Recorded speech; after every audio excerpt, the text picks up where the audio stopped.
5 ನಿಮಿಷದಲ್ಲಿ ನಿಮಗೆ ಚಟ್ನಿ ಮಾಡೋದು ಹೇಗೆ ಅಂತ ಹೇಳ್ಕೊಡ್ತೀನಿ ನೋಡಿ. ಇದು ಬೆಂಡೆಕಾಯಿ ಚಟ್ನಿ ಈಗ ಮಾಡ್ತಿರೋದು 5 ನಿಮಿಷದಲ್ಲಿ. ನೋಡಿ ಇಷ್ಟಿದೆ.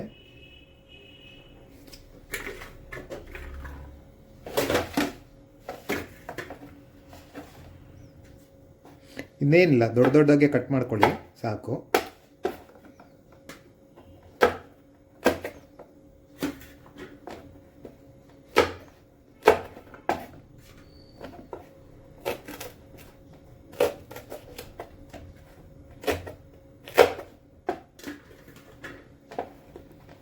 ನಾನೀಗ ಒಂದು 10 ಬೆಂಡೆಕಾಯಿ ತೊಗೊಂಡಿದ್ದೀನಿ, ಸ್ವಲ್ಪ ಮಾಡ್ಕೊಳ್ಳೋಕೆ ಅಷ್ಟೇ. ಈ ಬೆಂಡೆಕಾಯಿ ಚಟ್ನಿ ಅನ್ನೋದು ನನ್ನ ಕ್ಲೋಸ್ ಫ್ರೆಂಡ್ ಒಬ್ರು ಇದ್ದಾರೆ, ಅವರ ತಾಯಿ ನನಗೆ ಹೇಳ್ಕೊಟ್ಟಿದ್ದು ಅವ್ರ ಮನೆಗೆ ಹೋದಾಗ. ನೋಡೋ ಬೆಂಡೆಕಾಯಿ ಚಟ್ನಿ 5 ನಿಮಿಷಕ್ಕೆ ಮಾಡ್ಕೋಬೋದು ಅಂಥೇಳಿ ತುಂಬ ಚೆನ್ನಾಗಿತ್ತು. ಚಪಾತಿಗೆಲ್ಲ ಸಕ್ಕತ್ತಾಗಿರುತ್ತೆ. ಇದು ಇಂಡಕ್ಷನ್ ಸ್ಟವಲ್ಲಿ ನಾನು ಮಾಡ್ತಿರೋದು. ಸೊ ಸ್ವಲ್ಪ ಎಣ್ಣೆ ಹಾಕ್ಕೊಳ್ಳಿ. ಏನು ಅಂದರೆ ಬೆಂಡೆಕಾಯಿ ಕಟ್ ಮಾಡಿದ್ರಲ್ಲ ಅದನ್ನು ಲೈಟಾಗಿ ಫ್ರೈ ಮಾಡಿಕೊಂಡು ಅದರ ನಂತರ ಅದನ್ನು ಮಿಕ್ಸಿಯಲ್ಲಿ ಹಾಕ್ಬಿಟ್ಟು ರುಬ್ಬಿಟ್ರೆ ಮುಗೀತು.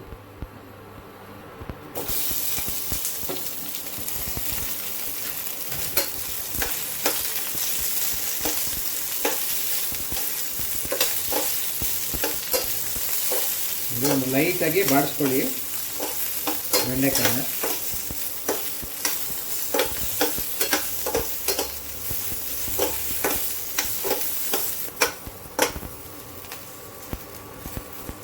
ಈಗ ಲೈಟಾಗಿ ಬಾಡಿಸ್ಕೊಂಡಾಯಿತು. ಇದನ್ನು ನಾನು ನೆಕ್ಸ್ಟು ಸ್ವಲ್ಪ ಆರಕ್ಕೆ ಬಿಟ್ಬಿಟ್ಟು ಅದನ್ನು ಮಿಕ್ಸಿಯಲ್ಲಿ ಹಾಕಿ ರುಬ್ತೀನಿ. ನೋಡಿ ಈಗ ಬೆಂಡೆಕಾಯಿ ಅದು ಫ್ರೈ ಮಾಡಿದ್ದು ಪ್ಯಾನಲ್ಲಿ ಇಟ್ಟಿದ್ದೆ, ಸೊ ತಣ್ಣಗಾಗಿದೆ. ಈಗ ಇದನ್ನು ಅದ್ರ ಜೊತೆಗೆ ನಾನು ಬೆಳ್ಳುಳ್ಳಿ ಹಾಕ್ಕೋತಾ ಇದ್ದೀನಿ. ನಿಮ್ಗೆ ಎಷ್ಟು ಬೇಕೋ ಖಾರಕ್ಕೆ ಅಷ್ಟು ತಕ್ಕಂತೆ ಹಸಿಮೆಣಸಿನ್ಕಾಯಿ ಹಾಕ್ಕೊಳ್ಳಿ.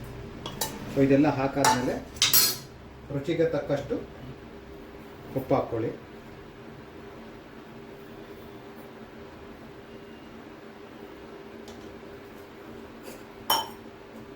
ಈಗ ಮುಚ್ಚಿ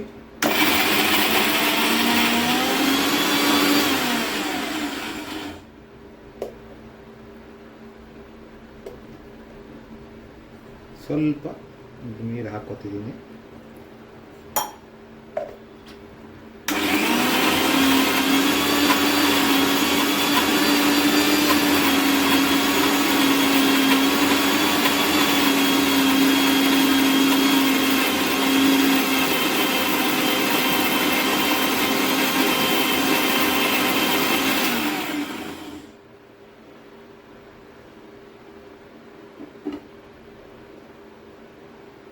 ನೋಡಿ ರುಚಿ ರುಚಿ ಬೆಂಡೆಕಾಯಿ ಚಟ್ನಿ ರೆಡಿ. ಇದು ರೆಡಿಮೇಡ್ ಚಪಾತಿ ನಾನು ಮಾಡ್ಕೋತಿದ್ದೀನಿ. ಬಿಸಿ ಬಿಸಿ ಚಪಾತಿಗೆ ಬೆಂಡೆಕಾಯಿ ಚಟ್ನಿ ಒಳ್ಳೆ ಕಾಂಬಿನೇಷನ್ನು. ಆ ಕಾಂಬಿನೇಷನ್ ಹೇಳ್ಕೊಟ್ಟಿದ್ದು ನನ್ನ ಬೆಸ್ಟ್ ಫ್ರೆಂಡ್ ಅವರ ಅಮ್ಮ. ಅದು 5 ನಿಮಿಷದಲ್ಲಿ ಬೆಂಡೆಕಾಯಿ ಚಟ್ನಿನ ಮಾಡ್ಬೋದು. ಟೇಸ್ಟು ಅಷ್ಟೇ ಸಕ್ಕತ್ತಾಗಿರುತ್ತೆ.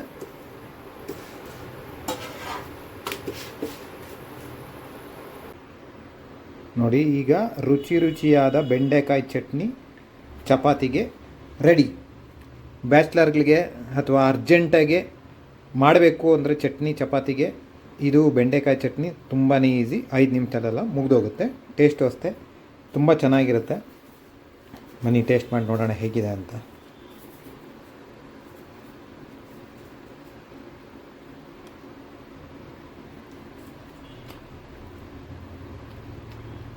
ಸಕ್ಕತ್ತಾಗಿದೆ, ನೀವು ಟ್ರೈ ಮಾಡಿ.